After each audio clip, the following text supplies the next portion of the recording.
difference doesn't matter. Happiness.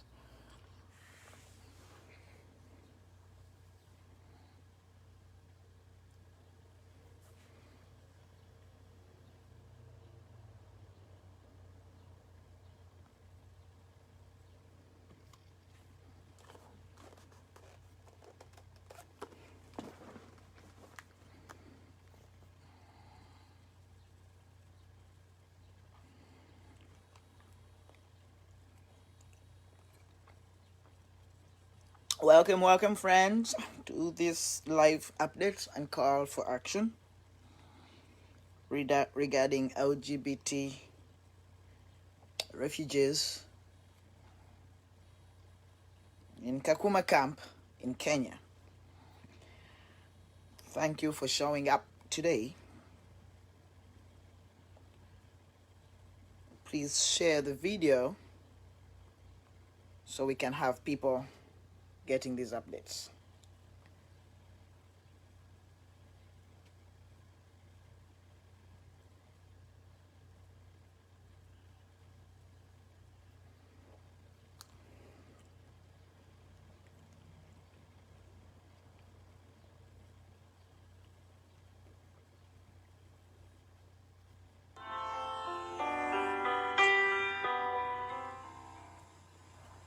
I know what I want. I am a woman with self-respect.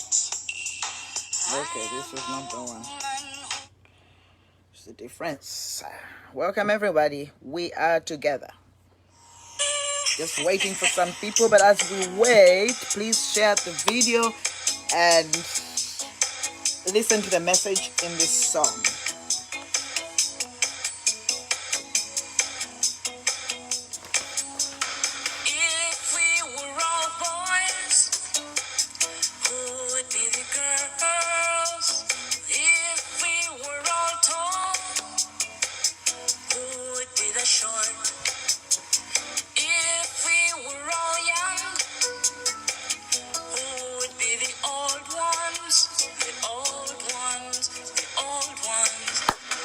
Difference doesn't matter. But the joy, the peace and happiness. The difference doesn't matter.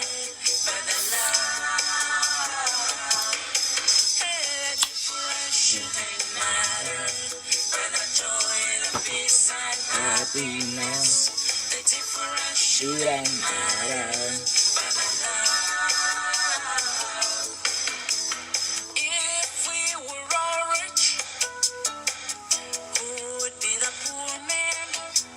Hi, Margaret.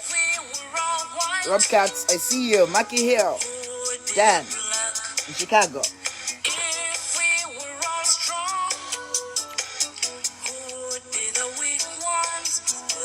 Please share the video so that happiness doesn't matter. The difference shouldn't matter. Happiness shouldn't matter. Don't ask me where I come from. I come from the universe. Don't ask me what my race is. Just take me for a sister. Don't ask me where I come from. I come from the Universe. Don't ask me what my race is. Just take me for a brother. The difference shouldn't matter. But the joy, the peace and Happiness. the difference doesn't matter. But the love. The difference shouldn't matter. But the joy, the peace and Happiness. the difference That shouldn't matter. but the love. Well, the difference doesn't matter. But the joy, the peace and Happiness the difference shouldn't matter. Shouldn't matter. Happiness shouldn't matter.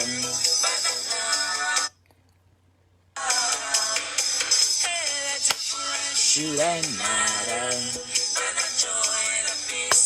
Happiness. Hey Gabriel. Hi Marie. Geoffrey Fenio Guaro. Damien. Happy to see you all.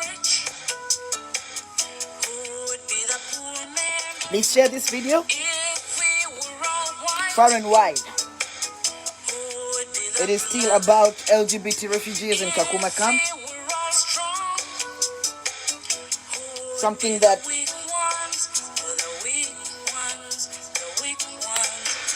a lot of us will not rest until the problem there is resolved. There is a problem, and we shouldn't shy away from the problem. LGBT refugees in Kakuma camp are under attack, have been attacked. There is evidence. We cannot say that we will not care and that we can see it and wait probably for the worst. That we can now, we will not let this be a period of judgment. We want this to be the time to save lives. The time to save people's lives, actual lives, human beings. So I'm calling upon all of you to join me in this campaign. It is your campaign. For any of you who cares about humanity, this is your campaign. It's not my campaign. It's not the LGBT refugees campaign. It's the campaign of all those who want to see a better world. All those who want to save lives. All those who do not divide human rights and take some of them more important than others. All those who see that every human being in this world has the right to live.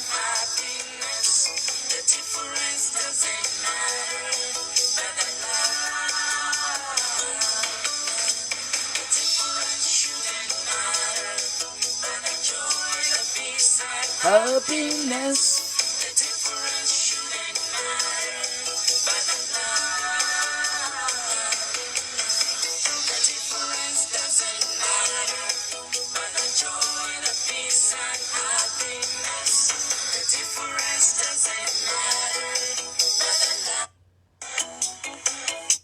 All right, good morning, good afternoon, good evening, good day, and good night. Thank you all for being here today. Yes, Chris Simpson, I see you. Naomi Rosindana, Joey Love, I see you all, and I welcome you to this broadcast today. It's been a few days of a campaign to save lives in the refugee camp of Kakuma, the lives of LGBT refugees that are under attack. And it is because some of us refuse to live in denial, and some of us want to choose to take this exactly for what it is. Some of us have decided that we have seen the blood, we have seen the broken limbs.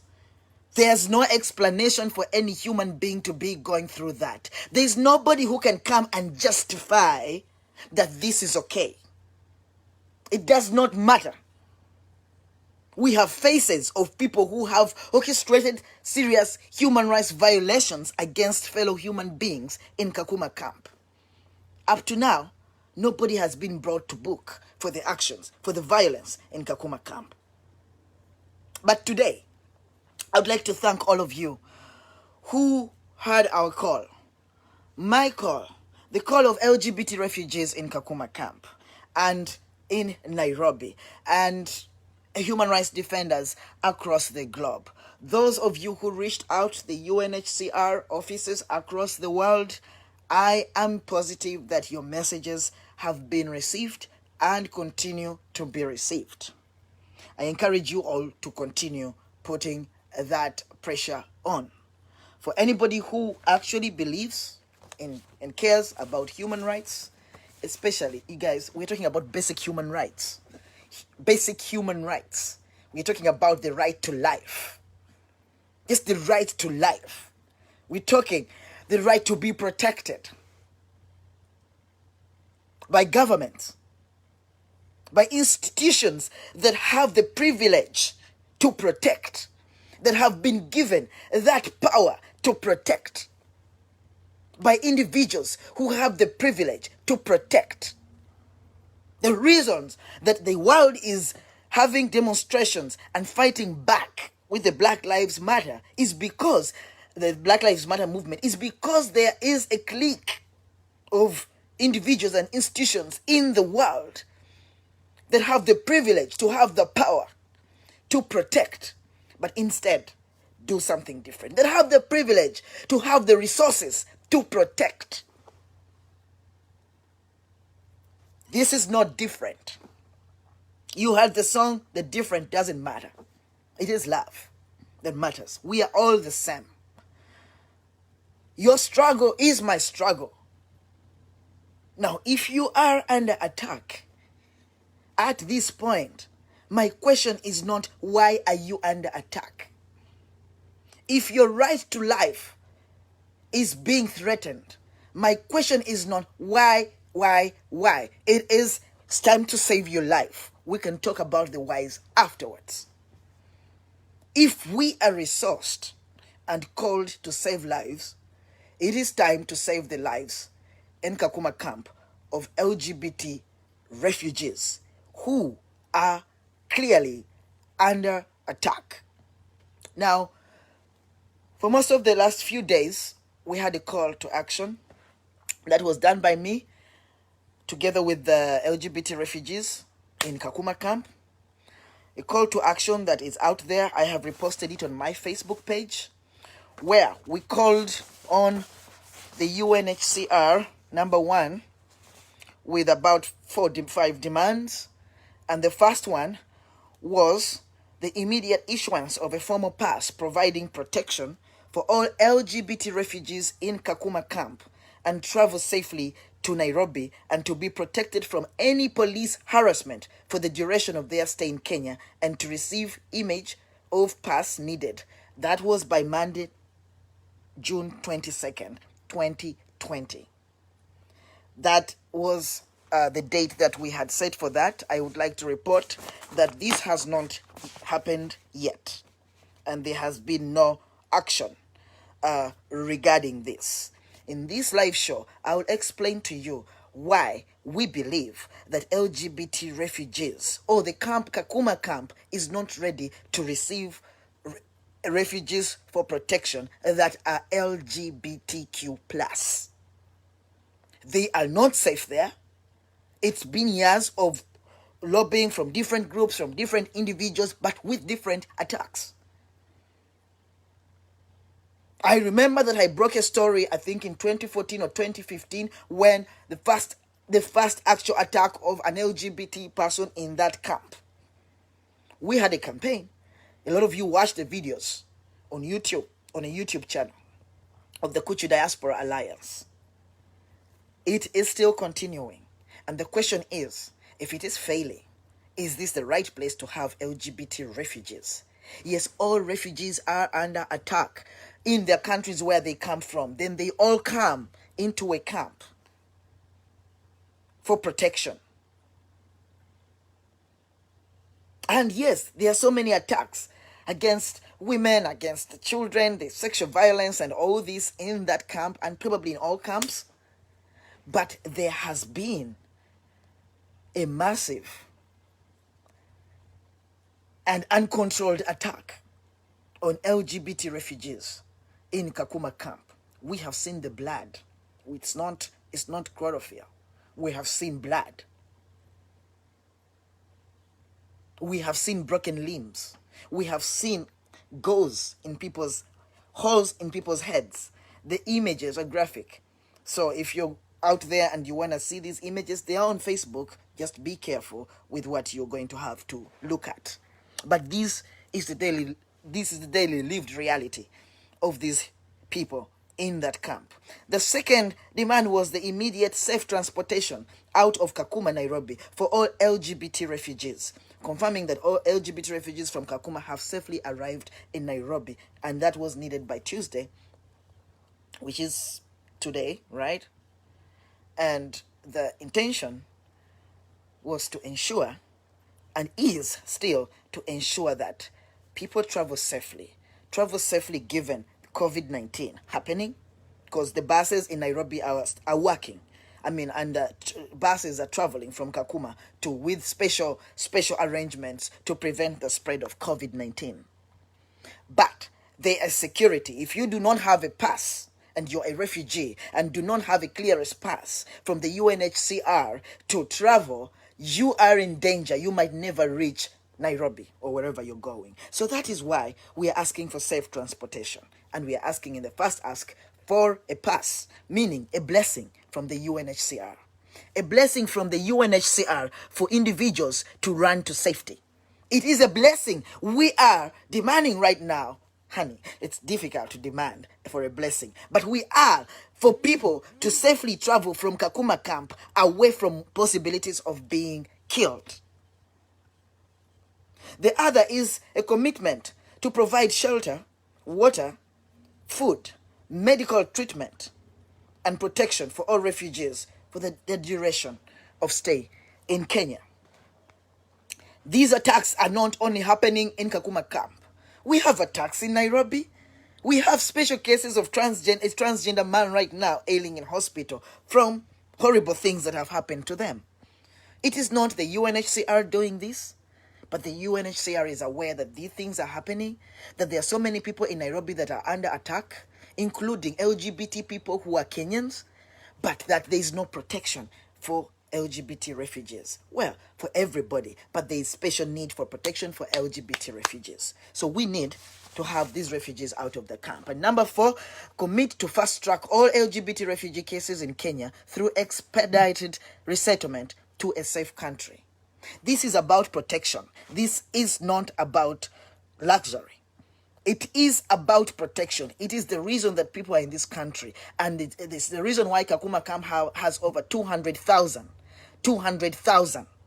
refugees in that camp. They all need to go to a safe country, but there are not enough resources. There are no commitments from countries. But we have groups that are really targeted in terms of it's possible for them to lose their lives while seeking protection. And if we have the resources and the capacity and the power and the privilege to protect, we ought to seek out for these groups. And the other is basically to get commitments from safe receiving countries to welcome LGBT refugees that are currently stuck in Kenya, because that is another thing that is restricting resettlement. We know that COVID-19 is happening, but these processes can happen, and travel is starting across the world, but protection does not know COVID-19. Why would people survive COVID, this thing that attacked us, that we didn't know how it did, and yet we can actually save lives by just taking people out of danger? So those are the demands that we asked, sent to the UNHCR, that you all of you who participated and still participating in the campaign are sending to the UNHCR. They are still valid things, demands. Nothing has been done. We are going to get some updates from Kakuma camp. We have there are some of you who have contributed some few monies to me. I'm not talking about monies that you're putting elsewhere. It's very little money, but it has created big change. Today we managed to stock them up on food. We managed to buy first aid materials like rubbing alcohol and cotton wool and band-aids and, name it, that is needed for first aid, because we have nurses amongst them. We have managed, and thank you to all those who are reaching out and saying you want to help with counseling.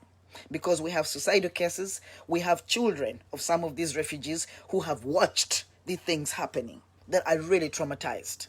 We have people, with other diseases that we cannot hugely discuss here that require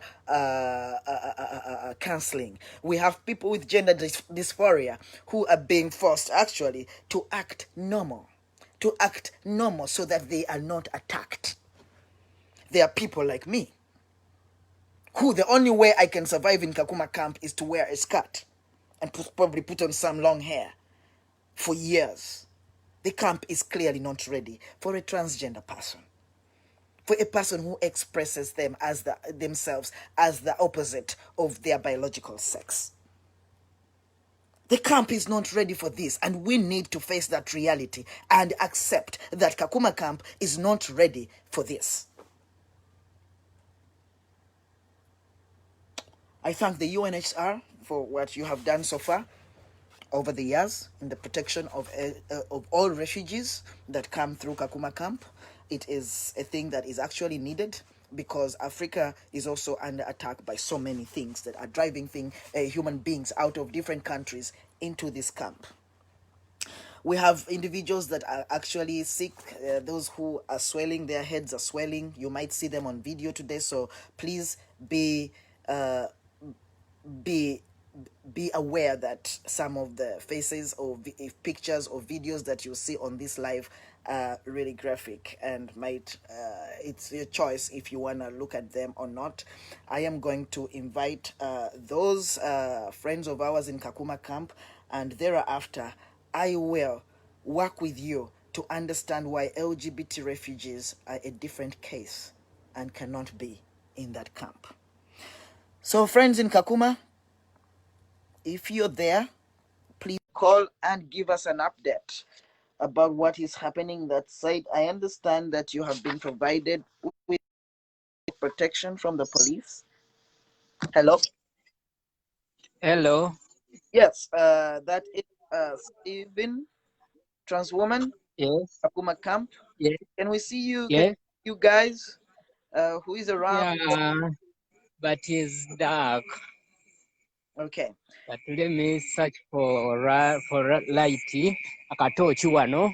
Okay, you're getting a flashlight. They're getting a flashlight. Yeah. You can see them, and if Yes. you can't find one, still we can listen to them. Yeah. Wait. Because the camp is so dark, everything is bad, the situation, everything. Even today, the people came to attack us, but God save our lives.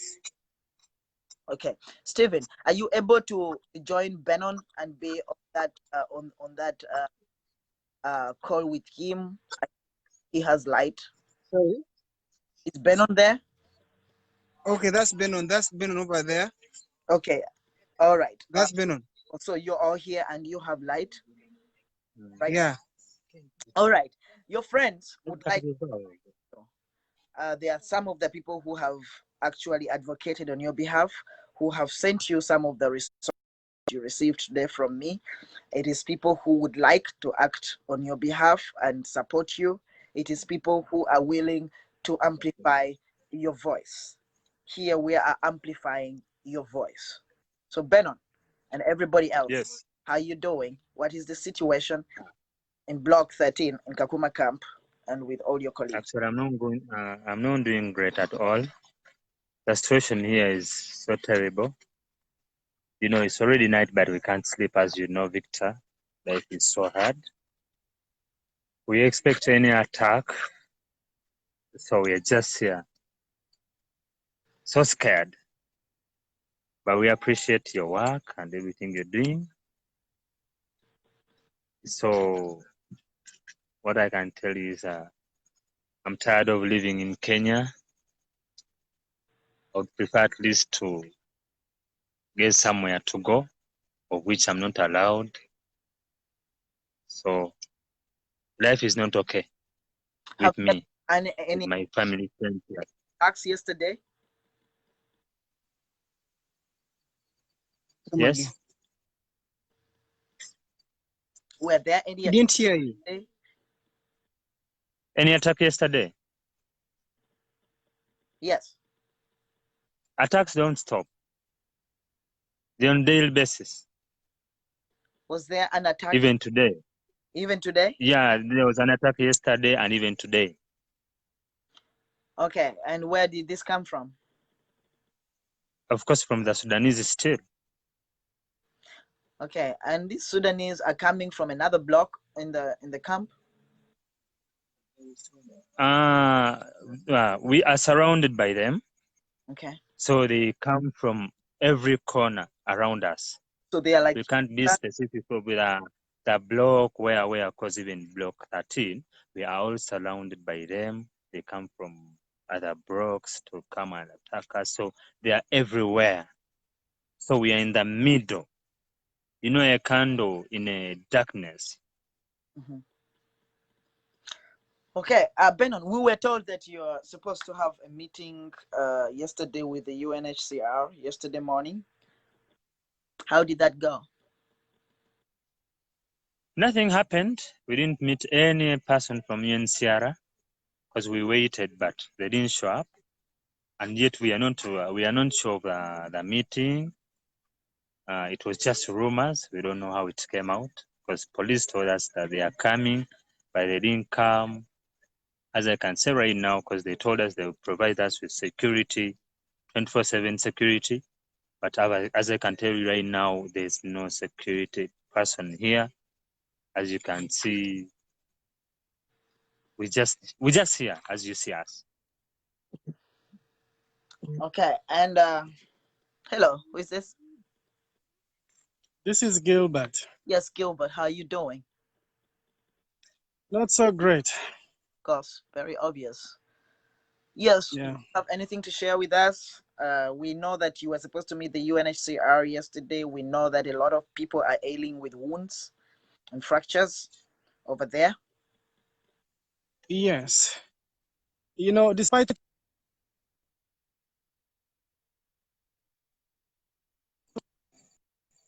at least they owe it to the world to feign some sort of interest in the well-being of the LGBTQ refugees. We don't know if they are even aware that we are dying, because despite what we say, what we do, they seem unmoved. People have lost sight. People have lost body parts. If you move your camera, you will see the people on crutches. Here, this one lost a finger. The bone was shattered with an iron bar. And the list goes on and on and on and on. We are shocked that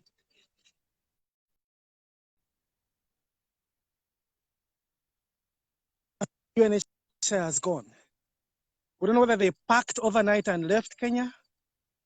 If they did, somebody should bring them back and they do their job. Because they brought us here, we expect them to handle the situation. We are very disappointed in their response. We are disappointed that they have not even come to the scene of the attack. The attack that happened on the 19th during broad daylight. It's 23rd today and they're not here. They have not even feigned and sent a representative of sorts. So if you're out there and you meet a UNHCR office, wherever it may be found, urge them to remind their colleagues here that they have a duty towards humanity. When we talk of Sudanese coming from every corner, this camp has over 200,000 refugees, and 90% of those are Sudanese. So you can imagine the odds of surviving in such an environment. We are simply like 0.001% of the camp. When you target such a percentage with such a huge population, we are sitting ducks. But I think they chose our place specifically with that in mind, because they put us next to a graveyard. Actually, in Block 13, we have a graveyard there. Probably that was one of the reasons why they chose the place.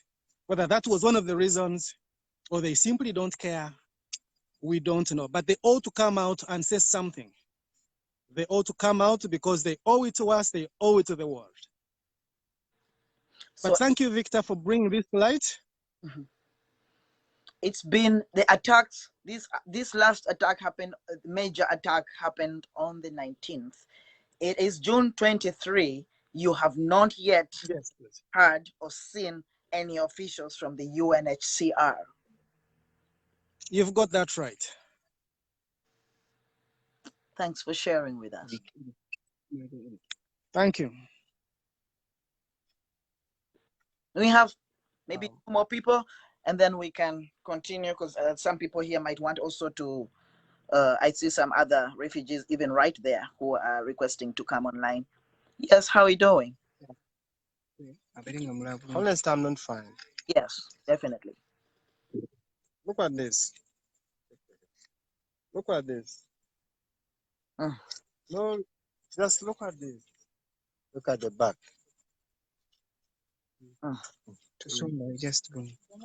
All this happened on the date of 19th. And up now, UNHCR hasn't come, like, coming out. They haven't showed. Nothing has happened. They're just promising that you are coming, you're coming, you're coming. Up to now, nothing has happened yet. According to me, I think UNHCR is not ready to protect us. If they don't want us to be here, let them just leave us. They take us out of their system and we'll look for asylum from another country. Honestly, people are no longer see. People are about to lose their lives. I don't know what UNHCR is all about. What they are doing. They're just in their luxury cars, sleeping in swinging chairs. Honest. Have you made any calls to them, like from the camp? Are you able to make calls from there to them? Have any of you spoken to the UNHCR officials? Whenever we call the helpline, they are just giving us promising news. Go to the police, report, get the OB, that's all. And when you go to the police, they only tell us we have nothing to do. That is, UNHCR is the one which is responsible for you guys. And now, what can we do? Why don't we leave this country and look for asylum elsewhere? You have posted pictures of your attackers. We have faces of the people you say have attacked you. Has the police done anything about them? Have they been arrested? Have they been interrogated? Has any kind of intervention been made by the police? Because you informed me, guys, earlier this morning that the police is deployed and that the police came that day when ambulances came ferrying people to the hospitals. Have the attackers or the suspects even, has any action from the police or UNHCR? Yes, Doreen. It's sad. It's heartbreaking. It's disappointing to a measure that it's disgusting. It makes you even lose the last bit of hope in anything dealing with UNHCR if you're asking me about evidence. The live video that one of our colleagues, Benon, risked his life to take. He did that so that the police, when they come to do their investigations, don't have time for that. And those videos don't only show the faces of these attackers, it shows how it happened, how they were throwing stones at us. Their faces as they were screaming that kill LGBT people.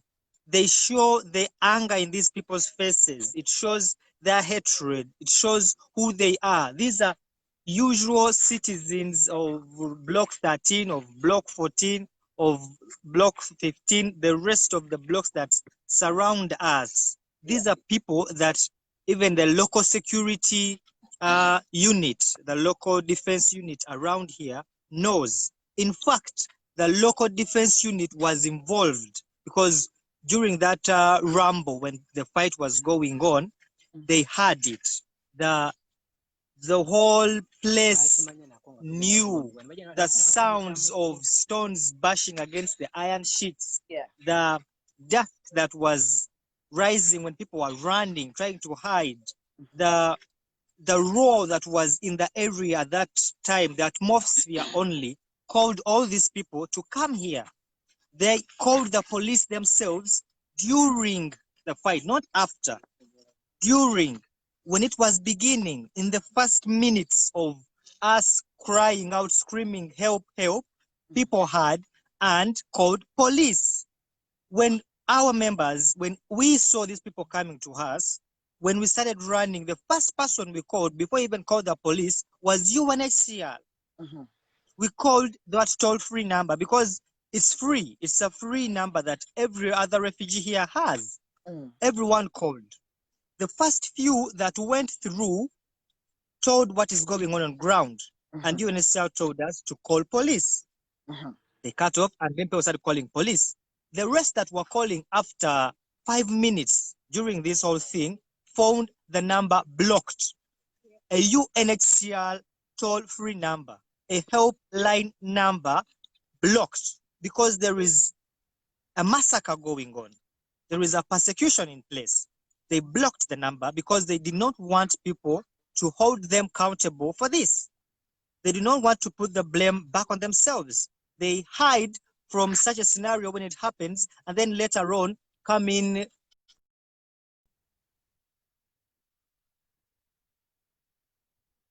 that even all this is happening and UNHCR is still keeping quiet. It's still hiding its eyes on us. When you called the police, right now, what happened?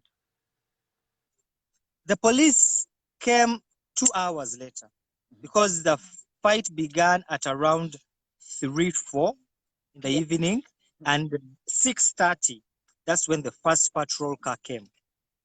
All through from 3:30, 4, 5 to 6, people are calling police. On and on, every police station, every police number that you have, everyone was calling police. The first time says, the police says the first time comes before the death. The police says that. They come before, after death, we come, the police, and they will treat the dead body. Police yagamba, ejja kujjanga emirambo gimaze kugwa wali, ejja abasiyazi, ejjejewo emirambo, ekiteeke mu ggwanika. Stephen saying, translate we have to kill someone. Okay. Stephen was saying that the police told them that they will come to their rescue after some bodies have dropped. Like after there are dead bodies, corpses of LGBT people. That is when they would come. Yes. Okay. And the same police unit says, call police. Oba kubira police. After people died, police came, ne bajjayo emirambo egifudde. Twajja kufiira Kakuma, bajja kutuzika Kakuma, oba tajja kusaba protection. Bweba iwe nsobola kutukolako otwa protection. Etujje etugambe tutamme tugende, tufune watufuna obwembo bulala. Stephen says that protection for them, let the UNHCR let them know so that they get out of there. Doreen. Yeah. I'll be coming to you, Mama. Yeah. But Doreen, we have also had reports, some people saying that you guys have staged this. We have had some of them say that you in particular actually set Block 13 on fire. This is not the first time UNHCR saying this, because the 18th and 19th attack was not the first attack that we had on Block 13. Yes. We had attacks since April. Since April of this month, we have been attacked. The first one was in April. Easter Sunday. Yes. The Sunday. They left us with a death threat. telling us that they're going to kill every LGBT person here in Kakuma. Was They're that not supposed to be here. The community that surrounds us. Victor, please, a minute. This is something that has been going on for long, and I need to tell the world the core truth about it. So, out of respect, let me just let it out. Let it out, Doreen. What I'm saying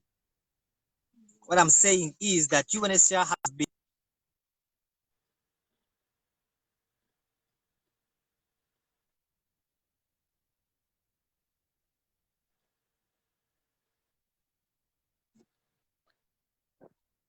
here in Kakuma is not safe, is not tolerated, is not accepted, is not given the rights like every other person. We are not allowed to be part of this community by the very next neighbor.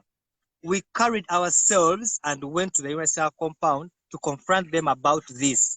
That was in April.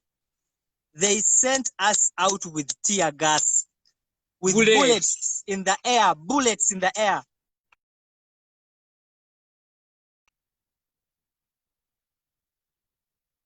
We should call when we are attacked is the same police that beat us up, bullets in the air. The amount of trauma that people are still having from that day is immense. And that is the same police that drove us and dropped us here at Block 13. Let me remind you this. The 138 LGBT refugees now at Block 13, they were not all living there. They were not all living there. But from then, when we went to complain about the death rate, when they compiled us all together, others living in Block 9, Block 2, and different other parts of Kakuma, they now brought us all together, putting a bunch of transgenders and lesbians and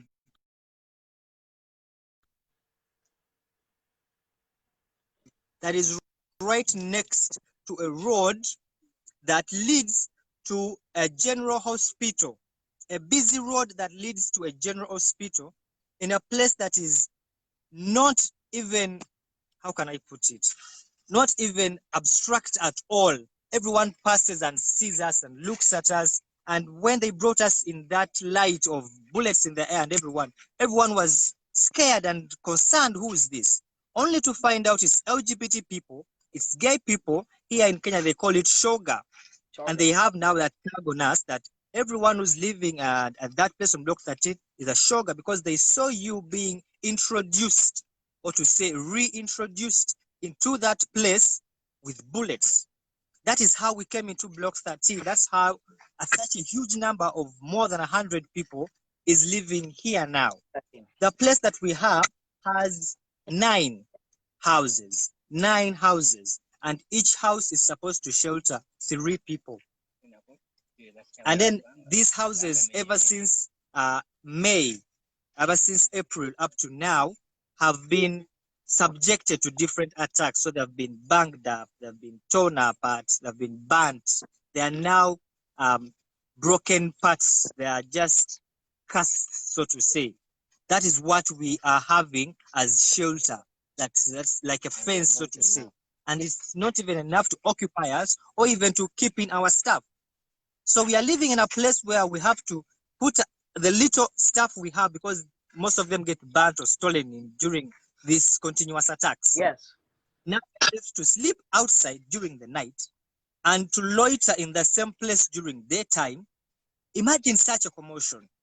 138 people in about a place of how many someone do the math? How many centimeters are this place? It's like it's about 100. So, yeah, it's like a pitch. It's a pitch. Let's say it's a pitch. It's a pitch.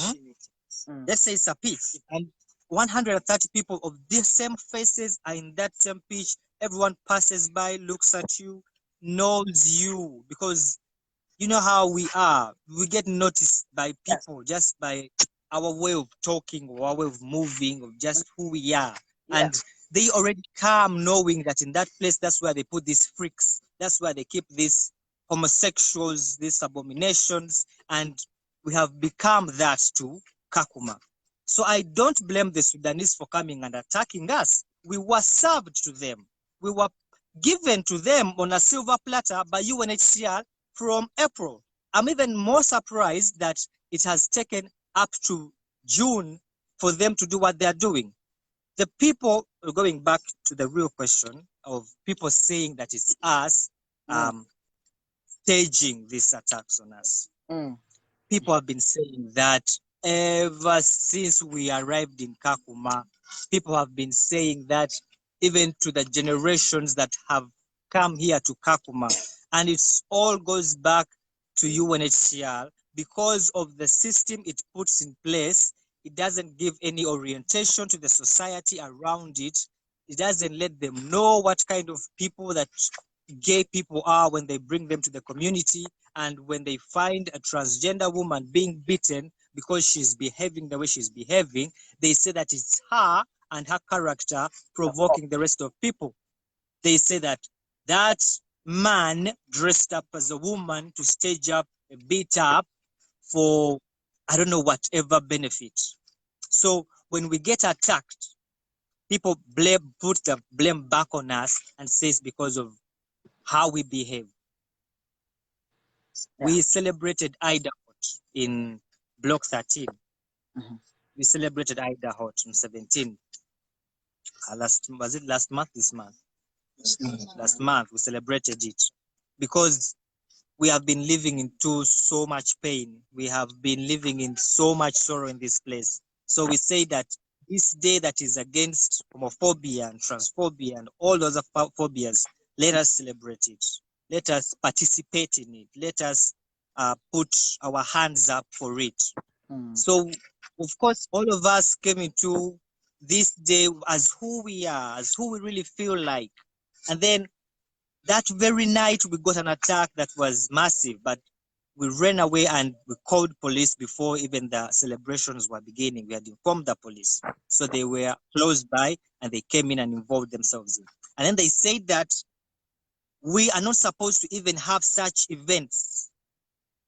No one celebrated Pride because everyone was afraid after what the police told us, that how stupid are you to celebrate an abomination in such a place, in such cultures, in such religions, in such families that have that authentic core of a mother should have a father in the home and then have their son who should then be a father and no other kind of thoughts or relations. So us being here, we are looked at as the broken piece of this puzzle. We cannot fit into Kakuma because there is no system that allows us to fit in. And UNHCR is refusing that. UNHCR is letting life fit us in here, Kakuma.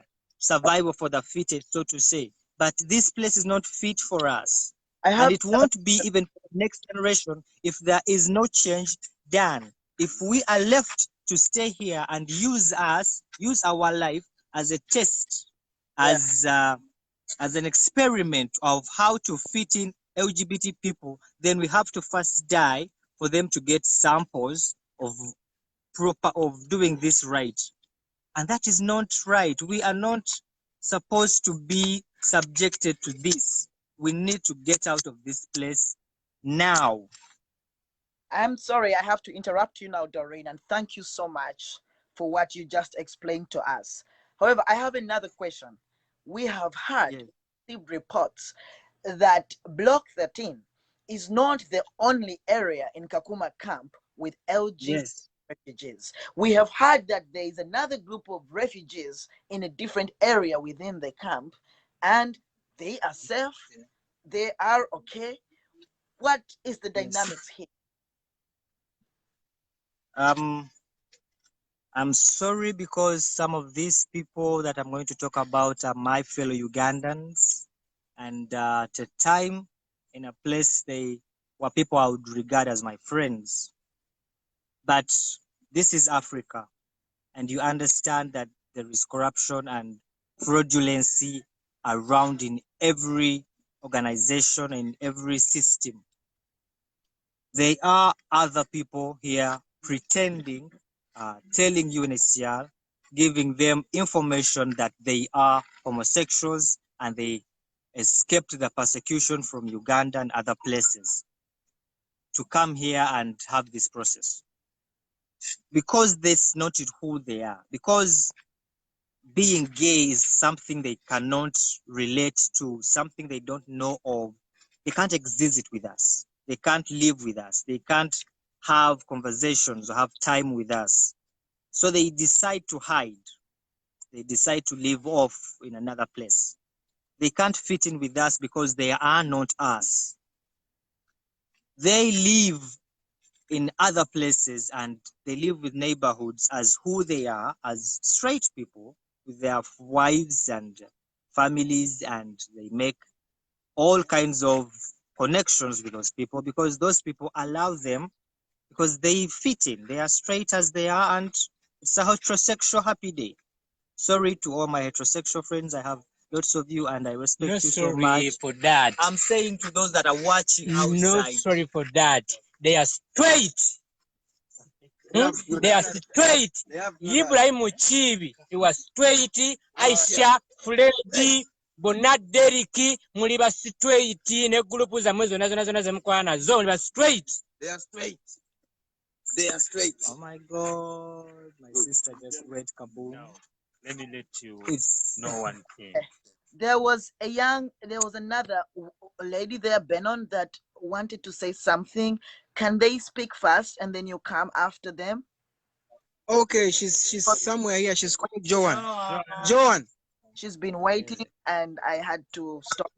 Many people. Maybe you can, yeah. Yes, Joan. Yeah, This is Juliet. Yes, Juliet. That was my name. That was my name, Juliet, before my transition. That was my name. All right, let's go on, please. this that yes, Victor. Yes, please. Yeah, these people are there and they are comfortably happy with their lives, and everything is okay with them because they never do anything, of course, to make them to make the community know that they are gays. Of course, they are comfortably there. That's why they are not complaining. They have even their people who gives them funds to take their lives on. Yeah, they are living happily ever after. They have televisions, they have solar panels to have their life. They are enjoying, really. They are there living in a straight communities. Wow. Thanks, Juliet, for your update. And Benon, I'm still waiting for you, but yes, please go. This is Peter. This is Peter. Yes, Peter. Yeah, I also want to talk about those people that these people are talking about. Yeah, other Ugandans that are not with us here.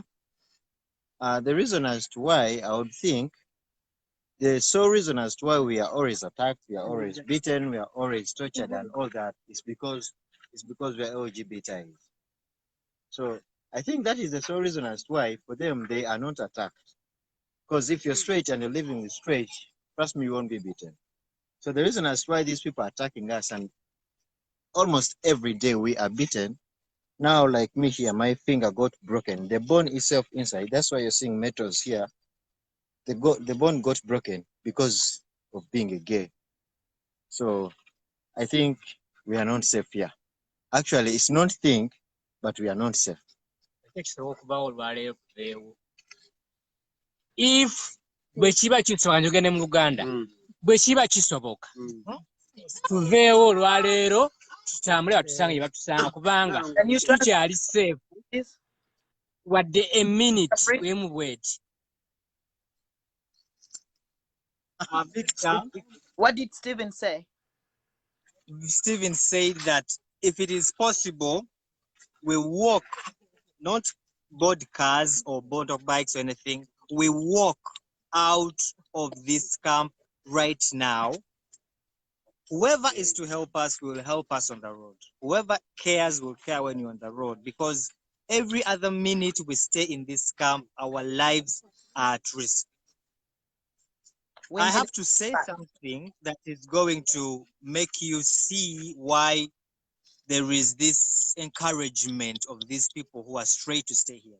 These are the same people who say that we orchestrate us being attacked. Because for them, they believe someone living as a gay person is a play, it's a game, it's an act. That's what they believe. That is what they think. So when they see us living like this on the daily, they think that we are acting this. And that is what they believe. The biggest part or the biggest problem to them being here and living and operating is because of funders. Funders. And I'm saying this when I'm very careful because we also here live off of funders, so to say. We need people who help us. And I'm so thankful today for everyone who came out, Aliyah, Ken, Jen, you yourself, my big brother Babirie, thank you so much. Everyone who came out today and helped us, we didn't have anything to eat and you stepped in, God bless you so much. But they are funders, organizations that have grown up or have, how there is that right word, Bakugu. They have expertise. Experts. Yeah?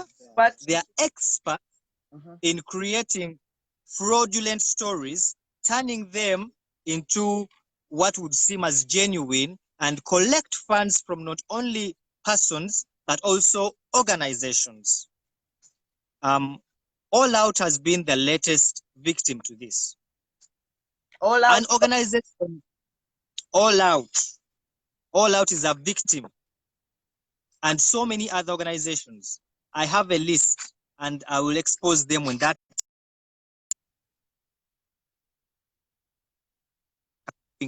fraudulent people pretending to be gay people here in Kakuma. Because they have this organization led by one madam called Melanie Nathan and the assistant Mark Cohen. AHRC. They pretend that they are African Human Rights Coalition. The word African itself should mean that this organization must have either a participant in their executive or a member on their board, and they don't have any. They don't have any. They're already operating not only here, but in so many countries, even in Uganda, they're there. But they are putting money in people here to live a safe life. They give them shelter, they give them food and all that, and all that, and all that. On one condition, do not live your gay life. Do not live with your boyfriend if you're a man. Do not live with your girlfriend if you're a man. Do not wear a dress if you're a trans woman. Do not put on masculine wear if you are a trans man.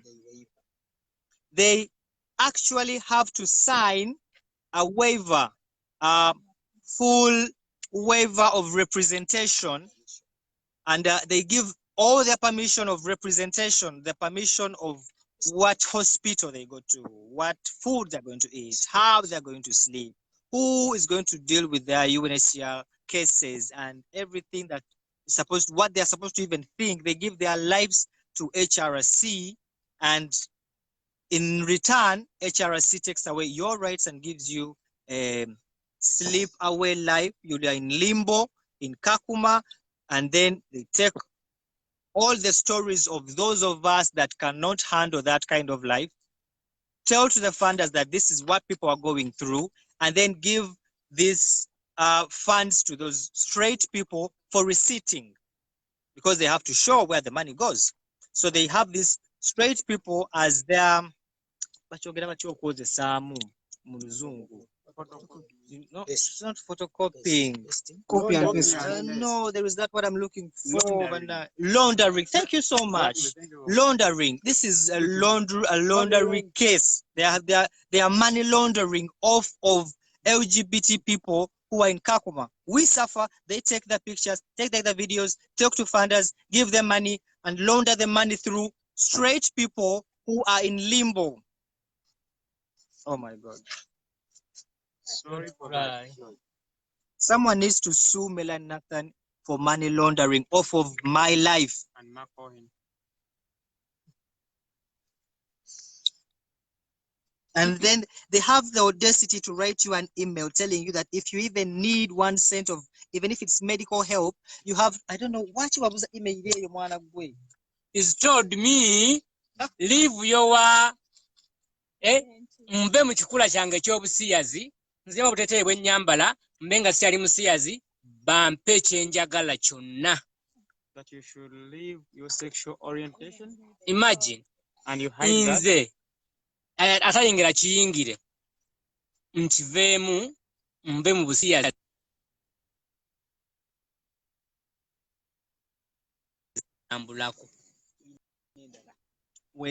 We can look for them. It's not only that person who has it, so many other people have these emails, and there is even an article that they made out themselves. It's on oblog.com. That article is there on oblog.com. They have it there. It has about 23 paragraphs of showing you how it's so diplomatically written to show you how they need you to live this life, and then they put the pretense of this is a low profile clause for you to receive help from them. Like you have to keep yourself in a low profile. You have to stop living that life. Why the hell did we even come out of our countries if we could have this low profile? Is that a scorpion? Oh my God, look at that spider. Look at that. I'm just step on it right now. Look how big it is. And we sleep outside. To sleep outside to see how big it is. It's the size of my 2 fingers. I don't know if it's even alive. Oh my God, I'm so fucking afraid of spiders. Oh! It's the size of 2 fingers. That's how big that bag is. And then we sleep on the ground. We sleep on the ground. Don't. Oh my God. Go back. I mean, We have to go through that every day. Doreen, what before we even lose connections and stuff, I would like you, friends, to tell us again. Talk to the UNHCR now, because what do you want right now? UNHCR, I'm going to ask for one thing. One thing, and I'm asking for this one thing because of this campaign that the whole world is now coming in, thanks to Victor and everyone that is coming in to help us. UNHCR, issue us movement passes out of Kakuma so that we can legally and with protection walk out of this place and then continue our processes in Nairobi. Issue us movement passes. Deal with your camp manager, deal with your officials, deal with the detective, take your weekends, take your meetings, and I don't know how to say this. If it could happen now, do it now. Do it as soon as possible, because everyone here was already tired by the very end of the 19th attack.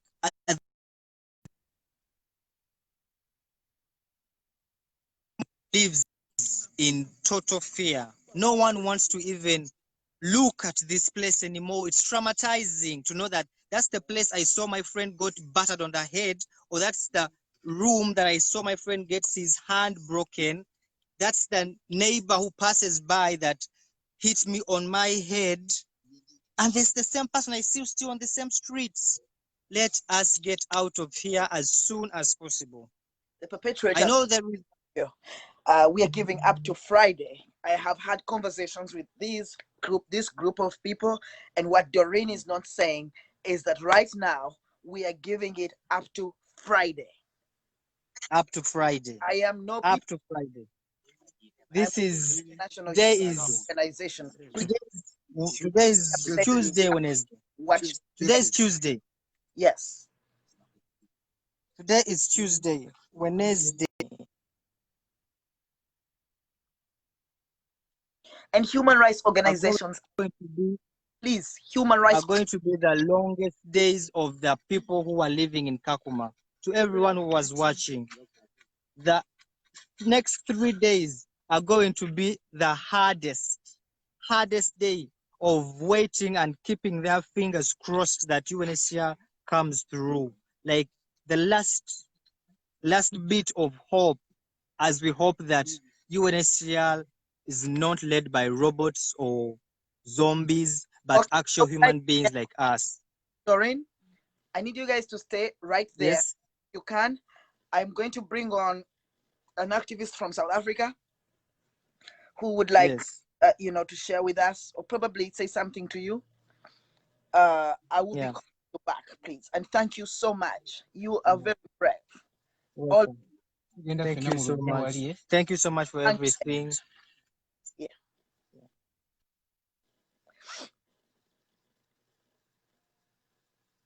Sharon Cox. Sharon Cox, I just saw your invite. If you could join us, that would be great. You probably might have to resend. You might have to resend a request. It must have been on for so long and we lost you. But Sharon Cox from South Africa, we are happy to have you on the show. Now, friends,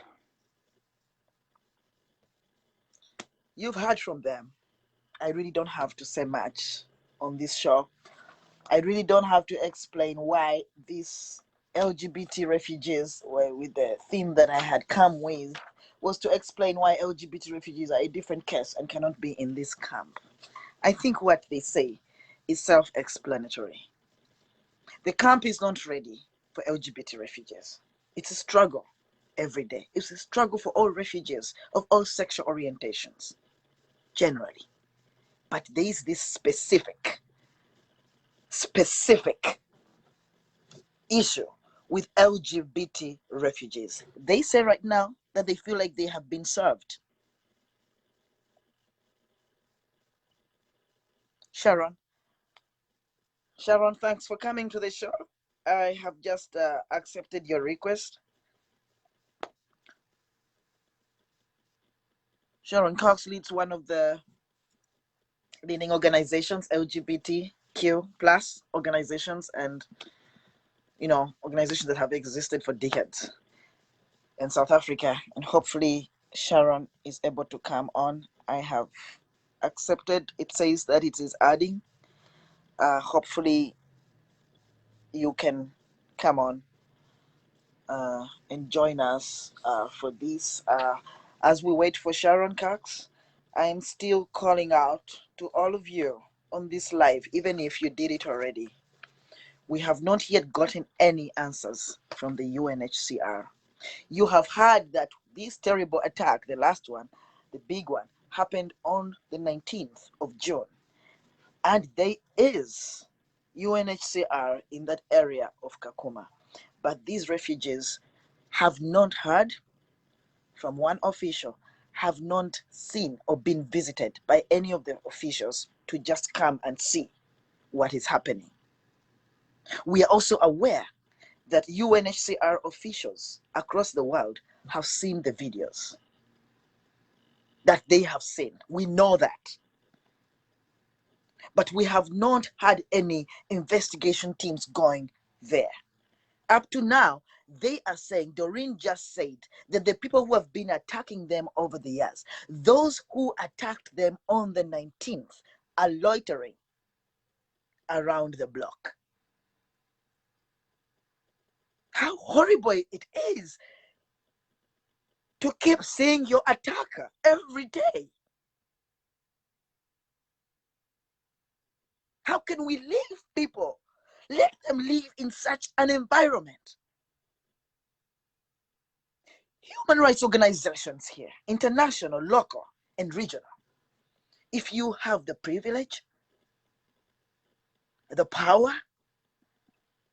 the importance, the resources to protect human rights of human beings, It is time for you to act. As a human rights defender, I sit down and ask myself, why is this not so obvious? Why is this not so obvious? If some entities are saying that these guys are pretending they have not been attacked, they have not been beaten, those are not wounds, why don't you go and do some investigation? For heaven's sake, COVID-19 is happening. But should we wait for the virus to completely leave us before we protect people? Where is the outrage? Where is the outrage? We have had planes fly into Kakuma camp. Is this not an emergency for a plane to fly from Nairobi into Kakuma? If they are not believed, can we have investigative activists go in there with your masks, your N95s? Can we have a shield between you and the refugees, but still go in there and see what is happening? Can we at least have you in a helicopter loitering above Kakuma camp and see what is happening? You will be safe. Where is the outrage?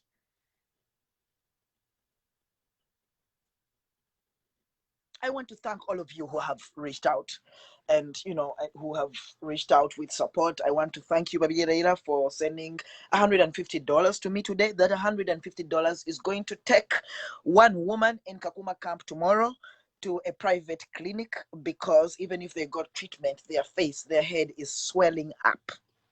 They need to see a doctor. I would like to thank Alia Malaika for your support. I want to thank one Jen here in Baltimore, Maryland, USA, for your support, and one Ken for your contribution. Your contributions, guys, came up to $343.58. I sent it this morning. It has taken care of food for 138 people, including children, for a week.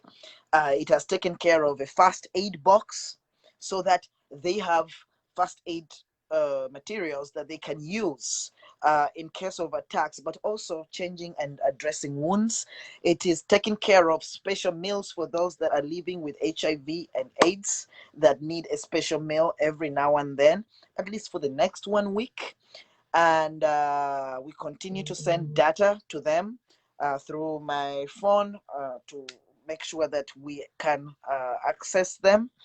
I'm calling upon anybody else who would like to be of help to help. I would like organizations in Africa.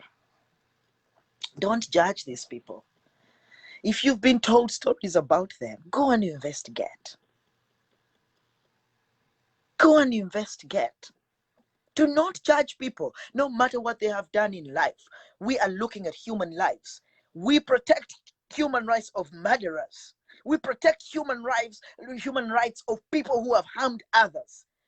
Why would we not? Why do we have to stop to think about protecting human rights of innocent, defenseless, helpless people? Why do we have to first find a rationale? Why do we have to write a concept note first in order to protect and speak out for the protection of the human rights of LGBT refugees in Kakuma camp? Why? Why do we have to first present a dead body, a corpse? Why do we have to first present all those pictures to show you blood dripping, to show you arms broken, to show you? Why do we have to first show swelling heads and goes inside the heads of human beings for all of us to stand up in unison to speak out against this? I will call it refusal to protect human rights of LGBT people, the human lives of LGBT people, the right to life. Why is it difficult for us to see that this Kakuma camp, for the UNHCR to see that this Kakuma camp is not ready to have LGBTQ plus refugees? For as long as we can't pretend. If I was in that camp, I'm telling you, I would be a victim. Many of you would be victims, because a lot of us cannot pretend to be straight.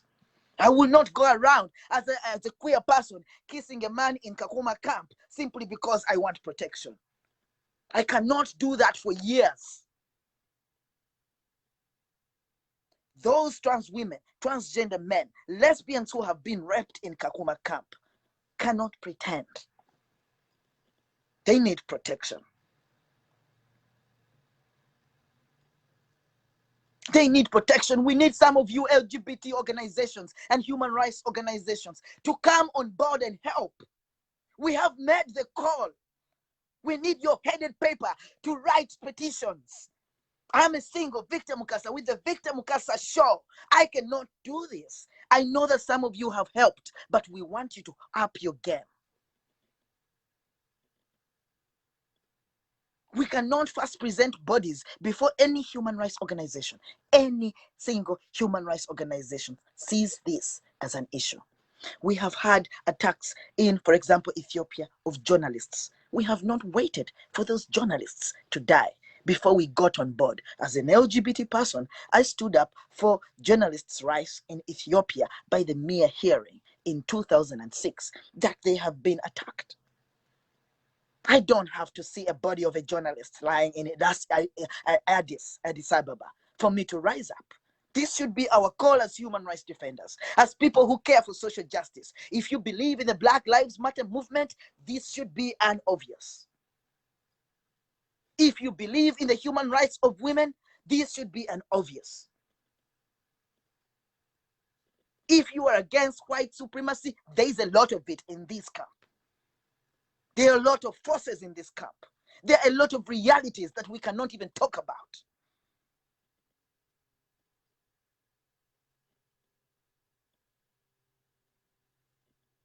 How can somebody who has had a panga on camera, cutting, chopping another person, be still roaming around in that camp?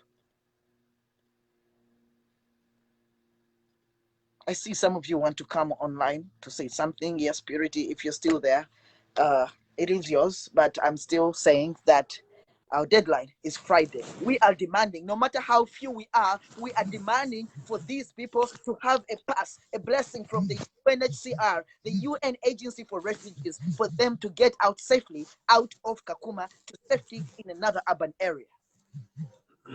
It is their right to be alive and not be ashamed. I am not ashamed. I do not care what you say. Hi, Purity. Welcome. Hi. To this side. I know you're so very angry. I'm very angry too. I had chosen to go off social media for a while because I'm too angry. I have mental breakdowns. I have depression and all that. Now, I would love to say first about something about Rainbow Railroad in Canada.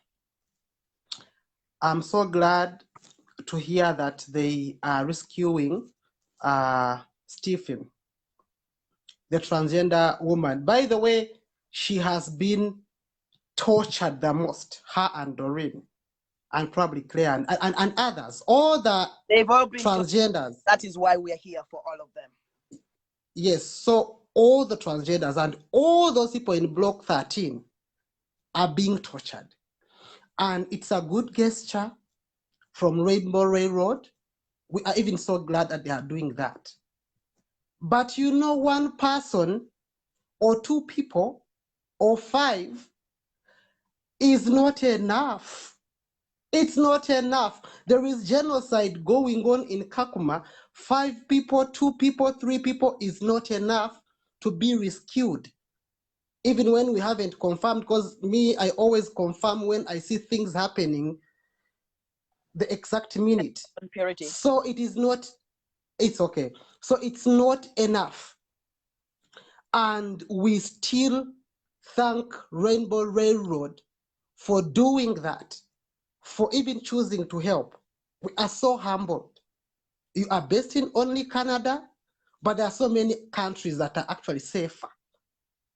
So many countries that are actually safer.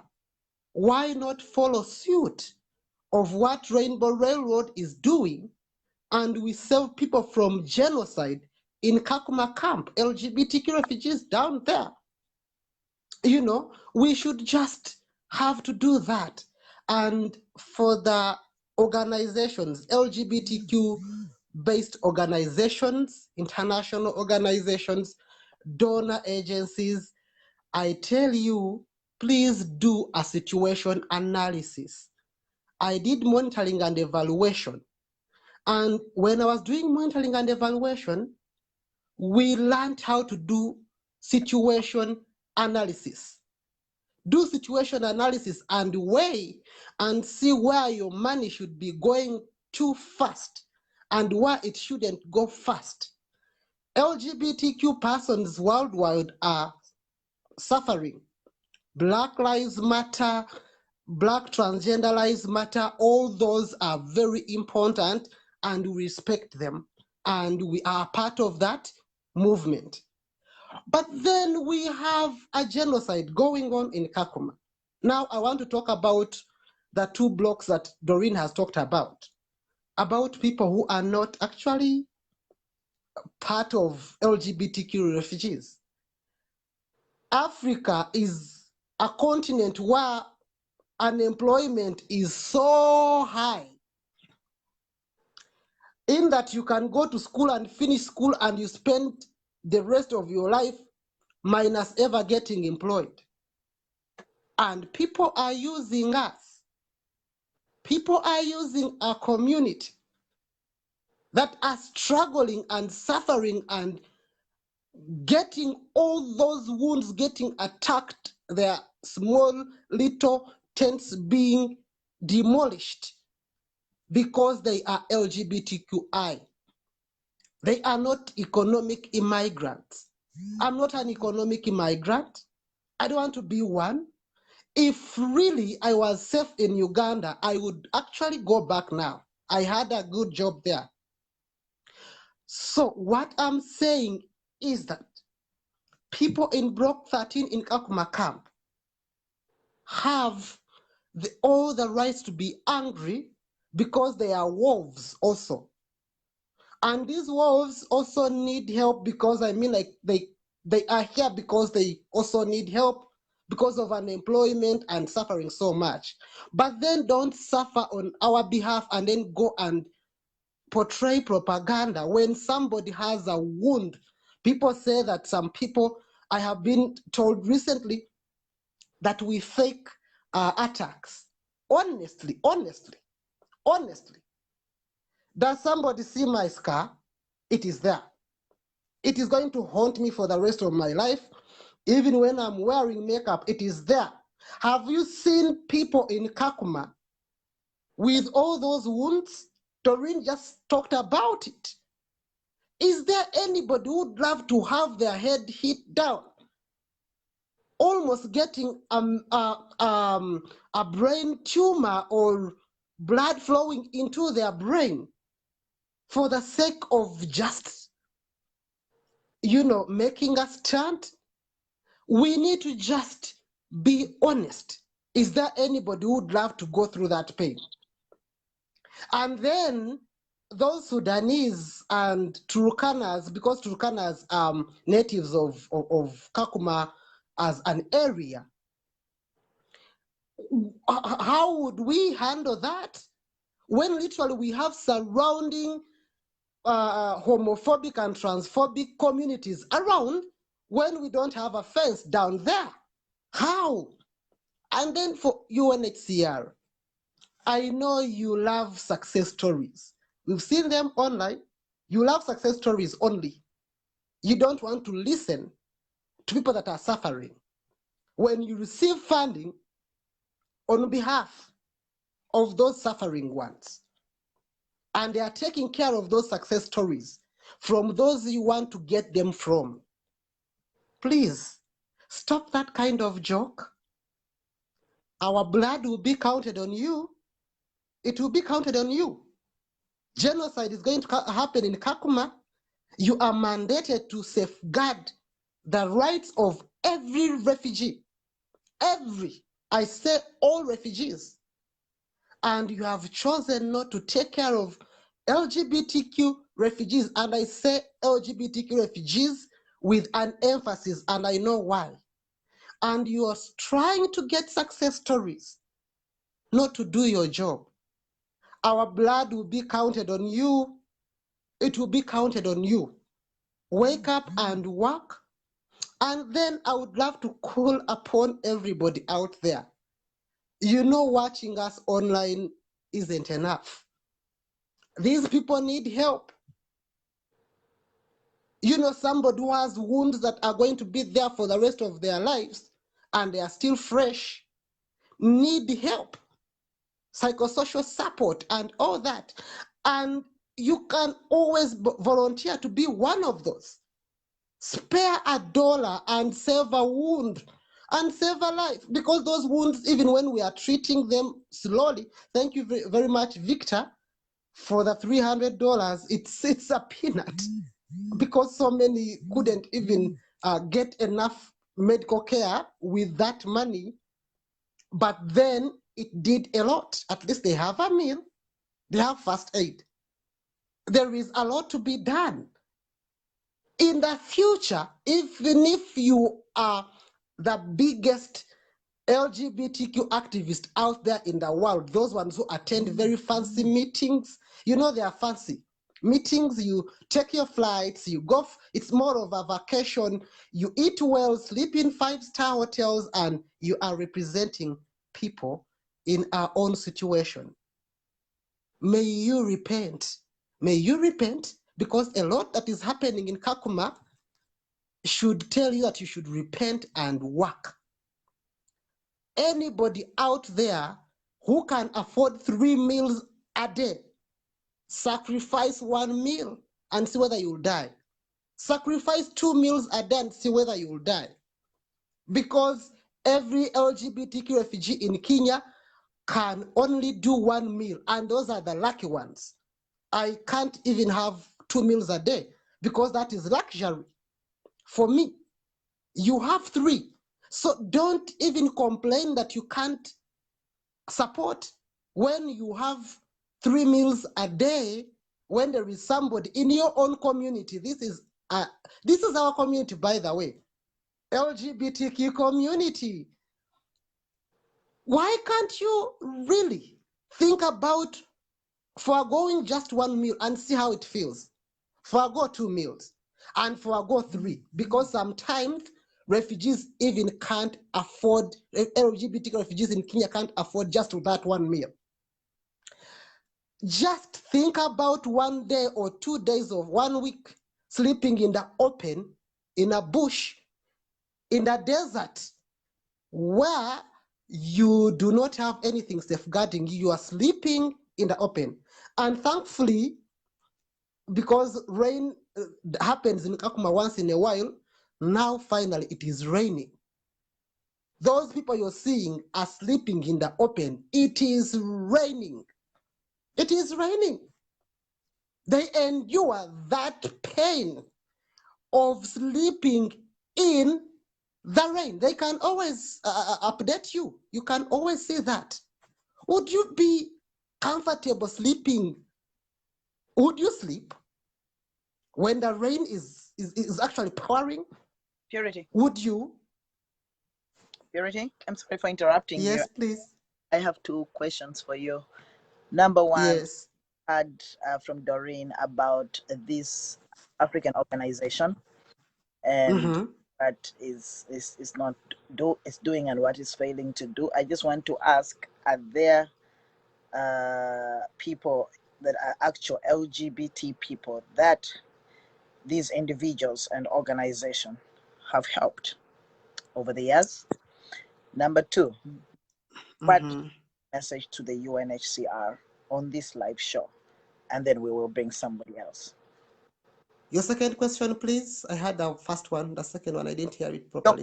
Your call to the UNHCR when it comes to the attacks in Kakuma and those refugees. Okay. Just 2 things. Take you somebody else. I really appreciate your contribution to the show. Okay, let me be precise so that somebody else comes in. Now, I want to talk about camouflaging organizations. you are an LGBTQ plus activist in courts, you open up an organization, and the only thing you want is to get funding because you present our photos, our videos, our everything suffering. And that's the only way you can get funding. And the only thing you do is to ensure that people stay in that state as you get your own salary, as you get your own upkeep, as you attend very important meetings and, slay on us. You divide us based on the fact that you want us to stay in suffering. That is what 𝐿𝐴𝐴 and her organization called African Human Rights Coalition, something, Human Rights Coalition Rights and some stuff like that. They only want people to stay in Kakuma by dividing them. And do you know how they divide them?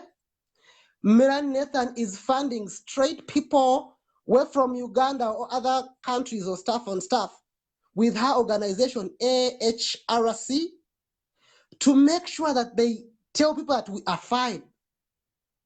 Why? Because straight people are fine. All the other refugees, all the other millions of refugees that are fighting LGBTQ refugees in Block 13 are fine because it is the same community. And is that your mandate? Would you sleep over that when you know that you're doing something just to safeguard your organization that pays your salary? Because you know when people are removed from Kakuma, your organization will be done. But would you be happy? We are watching with all those documents you make refugees sign, asking information enough to take away all the rights of refugees, give you, because she's a lawyer, so she knows how to write and give you a document before, and even what she provides is not enough.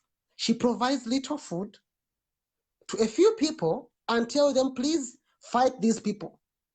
In fact, in my own thinking, she's among the people why the people in Block 13 are being attacked. Probably she funds it. And she's happy because she's getting her salary. She stays in the US. I think right now she's in South Africa because US is having coronavirus. She runs away from issues that don't make her comfortable. But those issues that are making her uncomfortable are the ones paying her salary.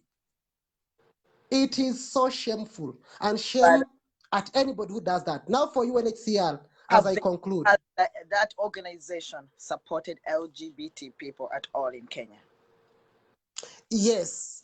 I don't like propaganda. Sorry, I'm stammering because I'm angry. I don't like propaganda. 𝐿𝐴𝐴 has helped me as a person as well, honestly. And they have helped a few people still before. But as it went on and went on, she became too ambitious. Whereby she wanted to take away the rights of UNHCR. I'm saying it because I mean, like, I love saying it the way it is. She feels like she can take away the rights of another entity that is protecting the refugees. What I've heard is that there are some things that are not happening from that organization. Some things are not being done wrong initially. But some are happening right if they are helping a few refugees. And now, what is my last UNHCR? A very strong now, message. my message regarding, yes, thank you. My LGBT refugees in Kakuma camp and the demands that we have put out there. Thank you. Sorry, my network is not so good. But then my message to UNHCR is this. Please listen to tangible voices. Listen to suffering voices. Listen and sieve. There is what we call situation analysis and background check. It is very important for a big humanitarian organization like UNHCR responsible for all the refugees. Go to Kakuma camp. Go to Kakuma camp. Leave your offices. They are not in office right now. They work from home. But we all know that you have officers in Kakuma, Dadaab camp, and all those camps, you know, in the Turkana area. You have officers there. Go and do a background check about people who are suffering, LGBTQ refugees. Well, the Kakuma security are demanding that they get a pass by Friday to get out of the camp. In fact, in my case, they even need a pass now, as in like right now. And have you seen all those wounds? Is a way of preparing that camp for future refugees, but the ones right there have no protection and yes. are under attack and needs to leave the camp immediately with the help of immediately. As in immediately. Yeah, because I mean we don't even know where they're going to sleep tonight. And the ones you just saw are activists. Did you see their wounds? So if they attack them again and they go back into coma, Doreen has been in coma for probably a day. I think you remember that. She just spoke out. Probably somebody was watching and probably they will attack them. And then I tell those refugees that are being given money to attack us, please stop it. You are also refugees. Straight refugees, heterosexual refugees have been given money to attack us so that we can keep quiet. My life is in danger. I need to move. I think you know that, right? And has been, you know, tormenting me. Little did I know that these organizations are hiring heterosexual refugees to attack us so that our voices are silent. Now, if those voices in Kakuma are silent from the minute from now, how shall we know that actually over 150 plus LGBTQ refugees in Kakuma are being massacred? Because to me it is genocide. So I just call upon everybody, just come on board with anything little you can help with, whether it is your voice, whether it is your little finances, whether it is anything you can do, whether it is petitioning, come out and save your own. And for UNHCR, I have to say this, by the way, like I don't like propaganda. UNHCR has always been our hope. It has always been our hope, and it is still our biggest hope. They have resettled so many refugees, and we give respect to that. And I know they're going to resettle others and rescue others. But then again, how shall we be happy, or how shall we react when we have a genocide in Kakuma camp right now against LGBTQ refugees in Kakuma camp? Thank you very much. Thank you so much, Purity, and thank you for the work that you do in Kenya for the protection of all refugees. And thank you. Keep watching, and strength to you. Peace to you. I love you. I love you too. Yeah, thank you so much to everybody who has been here today. I'll be closing this show soon, but before I do that, I have two issues. I'd like to read out the demands that a number of us have for the UNHCR, and this is because the UNHCR has the privilege to serve. The position that the UNHCR is in is a privileged position to serve. If we had those positions, I think we'd act different. But not to water down the work of the UNHCR, we're really looking and counting on you to protect the lives of the LGBT refugees in Kakuma camp, those that are under attack. And the demands that we came up with these refugees are, number one, the immediate, and this is the most important one, the immediate issuance of a formal pass providing protection for all LGBT refugees to leave Kakuma camp and travel safely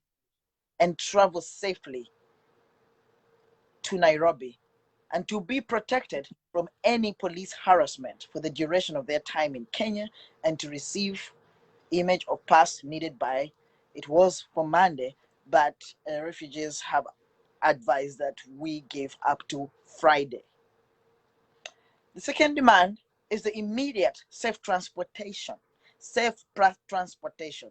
Really, it comes with the earlier one, where we need that pass. And that pass is what saves them at all roadblocks.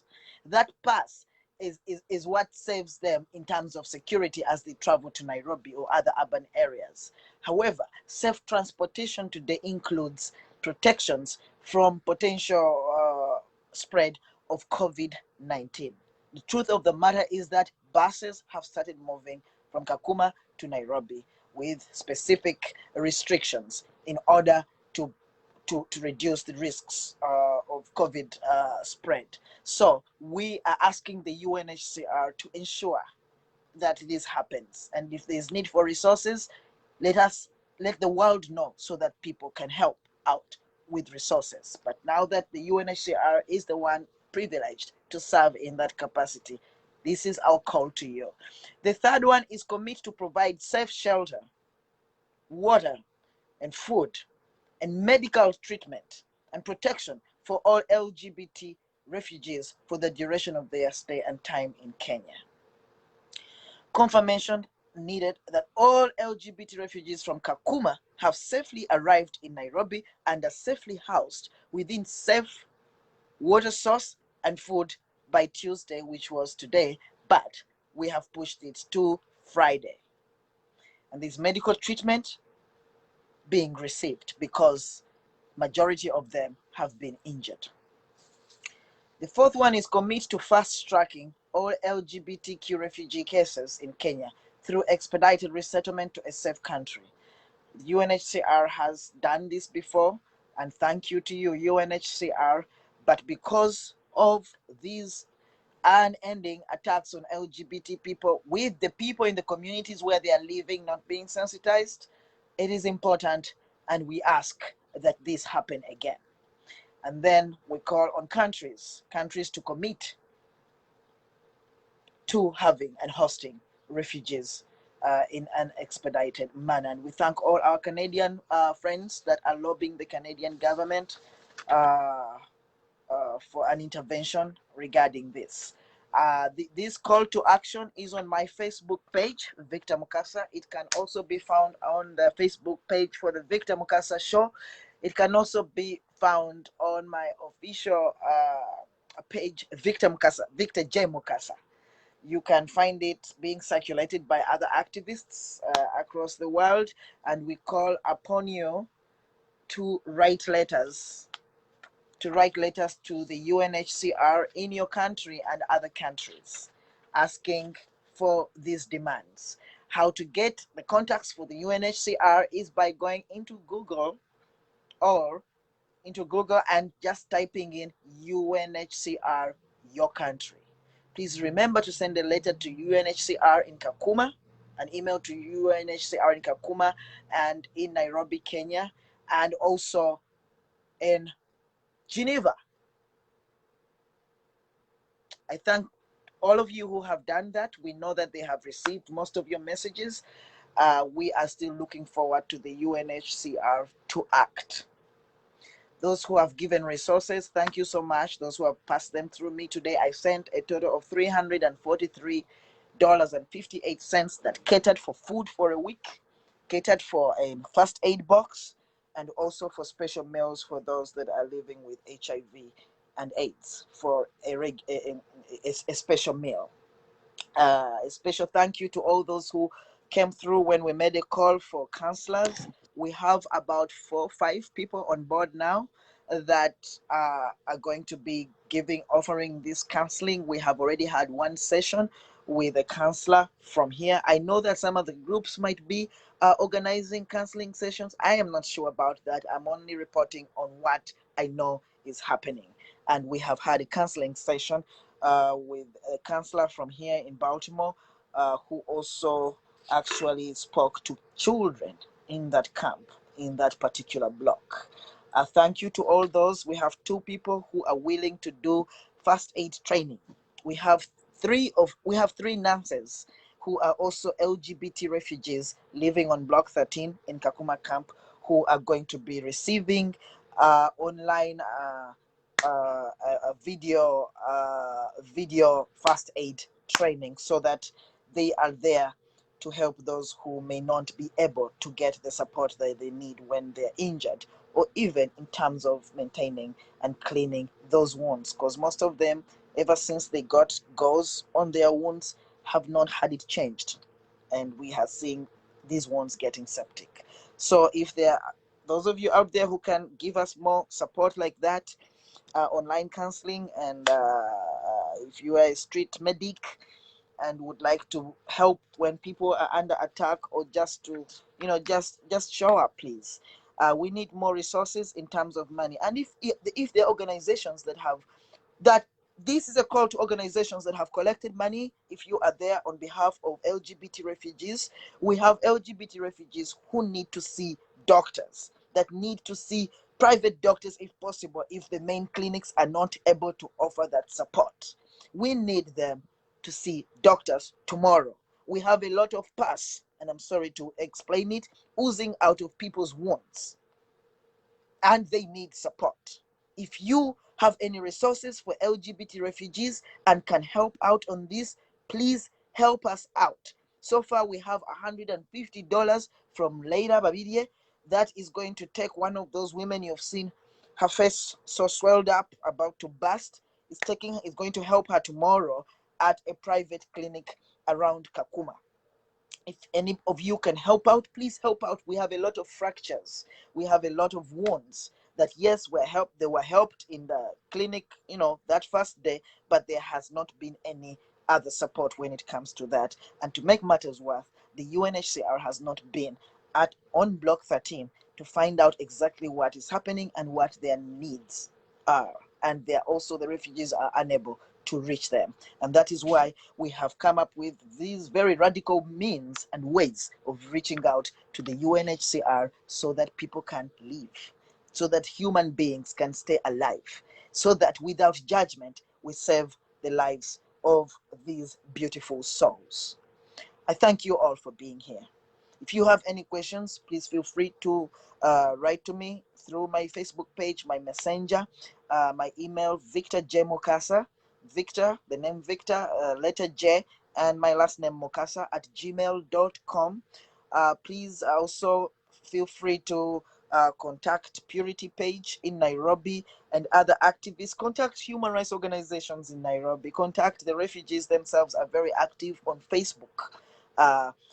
They can give you updates. You can contact everybody that you know that has been working around these issues, but I am offering myself for any information if you need any information. But again, I'm calling out on all those who are in positions of privilege when it comes to service, to please use your resources, your positions, your power, your importance to save these lives. I thank you all. I will leave you with this song that actually talks about how different we are, but that in reality we are the same. This song was performed by somebody called 𝐷𝐿𝐻𝐷𝐻, a Ugandan, I think, activist. Oh, I don't know what they do, but it is a song that should encourage all of us and remind all of us about our duty to protect each other. I thank you so much for what you've done.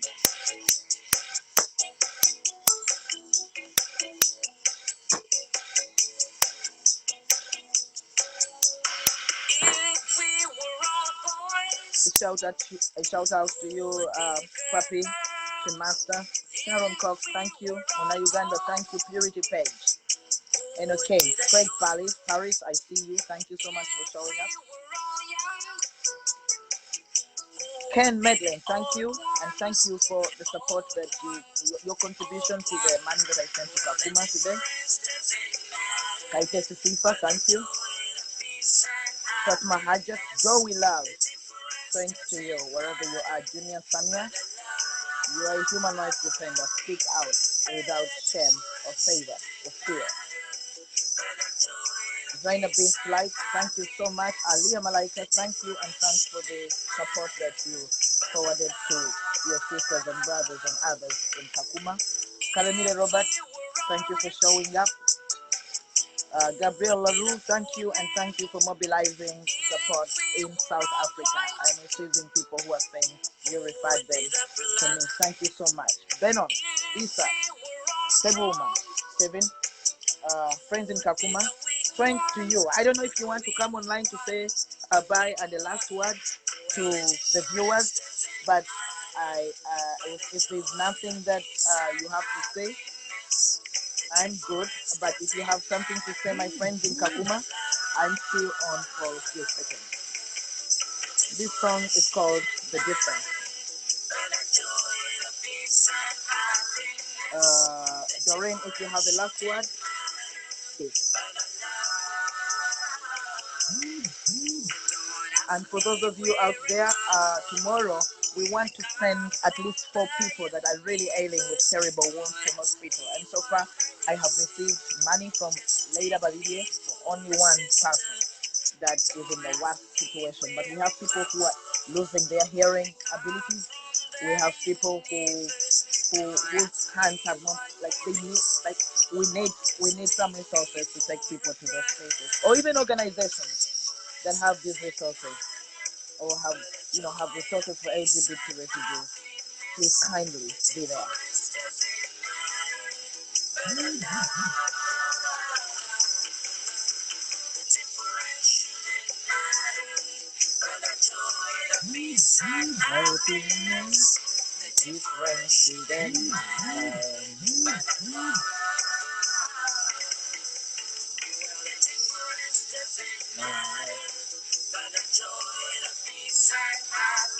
All right, send your request, Benon from Kakuma, if you feel that you want to come back.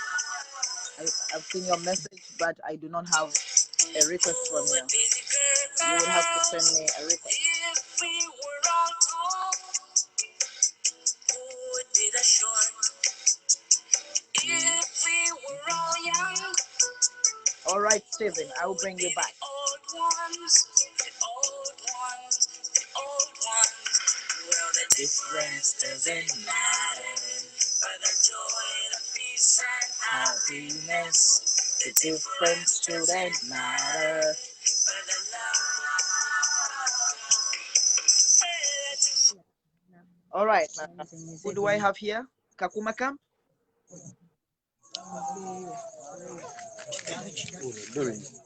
Benon.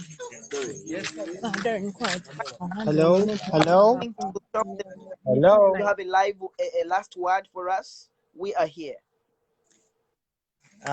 You listening? Yes, please.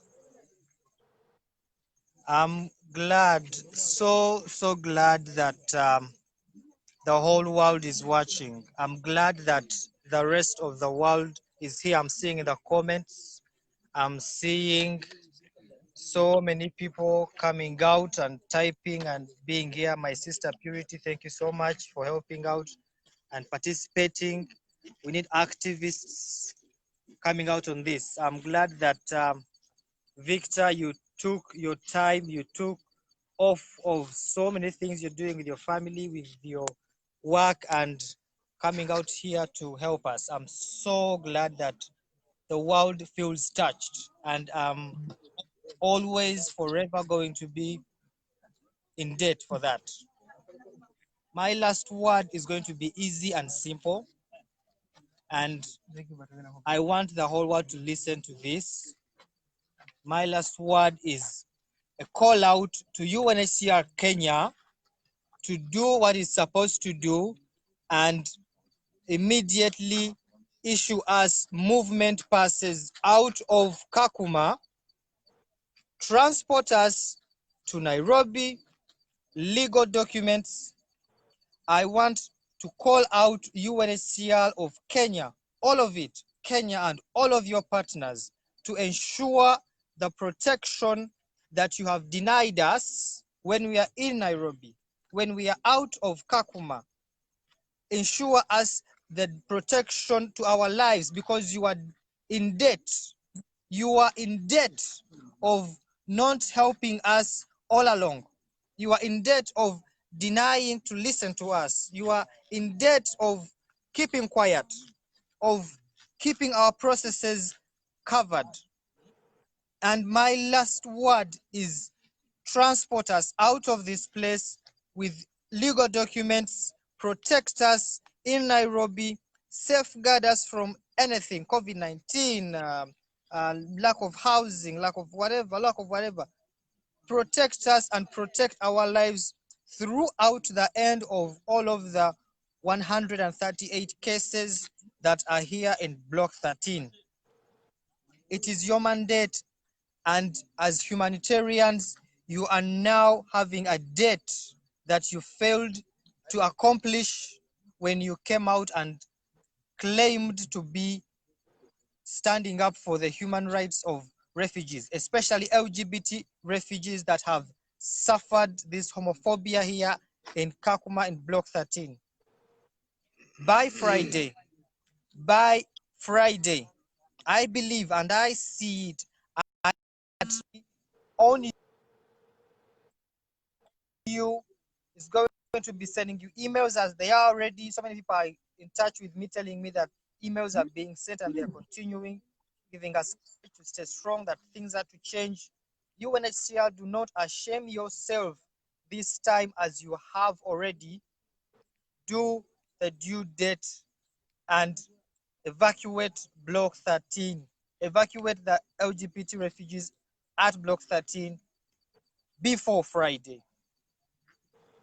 Protect us in Nairobi or wherever else that you see us fit safe, and expedite the cases out of this place.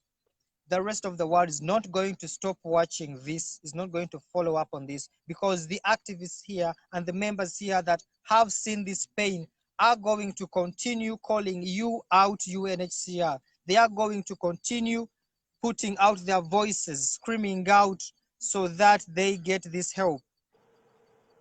I want to thank Victor Mukasa. I want to thank Aliyah, my sister. I want to thank my big brother, Babirie. I want to thank Jen. I want to thank Ken. I want to thank so many people. I want to thank Shane Phillips. I want to thank the members that he works with. I want to thank so many people that have spared the little to help us stand through all this. It gives us hope more than you can imagine. It gives us a reason to say that let's not give up. Let's not commit suicide. Let's not end this life, because it feels like we are living for no reason if we are living in this life alone. We feel so alone in this place that sometimes we think we are the only LGBT community in the world, but seeing people coming out to stand with us, it gives us courage that even after this war, this battle, this persecution, we know and understand what it feels like to suffer for this community. My very last word, and as I said goodbye to everyone, I think I've put like 16 last words, but this is my very last word. Aluta continua. Aluta continua. We shall not sit until everybody's free. Victor, yes. We have a big debt of gratitude to you. You've done a tremendous job. First of all, you're so wonderful. It's not a job, it is a responsibility. I'm called to do this, and all the people that are watching us are called to do the same. So we are in this together.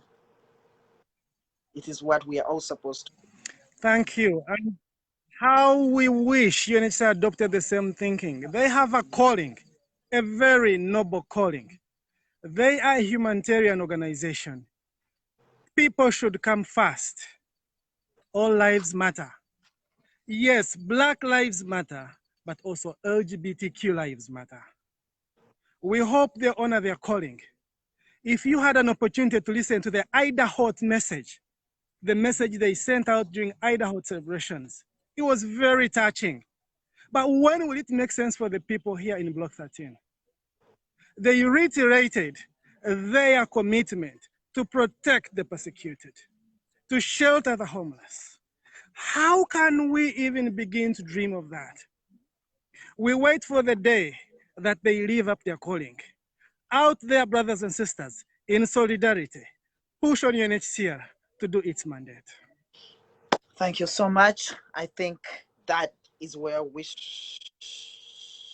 Okay, that was a very powerful call from you. And lastly but not the least, Benon, we will hear your last word, and then we will get moving because we have a lot of letters to send out there to the UNHCR. Okay, Victor. Yes, please. We really appreciate the effort you're putting in, right? We thank you so much, our brother. I'm letting the world know that we now, the LGBT persons, we are only now having the mandate to protect our slaves, UNHCR as it states. This is a big shout to some of the people I'm going to talk about, Ken, Marika, Babidie, Jen, Shane. We really appreciate. So we have to pray so hard for our sister who's in big pain and big trouble, so that at least we wake up tomorrow when she's still alive. We have so many cases here which happened on Friday. People are feeling pain, people are suffering, but UNHCR doesn't care. Hearing, right? Yeah, it doesn't care. My ear doesn't hear this one. Then I don't get when you decide I can't hear you, but at least this one I can hear you. My jaw I can't chew very well. So I suffer in terms of having something to eat, but I know you're there. The world is watching. Yes, they are. We're waiting for you. So God bless the work of your hands, you guys. God protect. United we stand forever and forever. We shall win. LGBT forever and forever. Ben, we are one. I hope that you guys stay safe tonight. Are you one of the guys tonight? Not really. I can't guard because I tried to guard last time because I was behind the camera as the war was just moving on. Yeah. But at the end of the day, I think you're watching the film, so yeah, the film for that time was put down. Tell the guys that are tonight that I'll be calling them later tonight. Just. Oh, thank you. Yeah, we will be calling them tonight just to.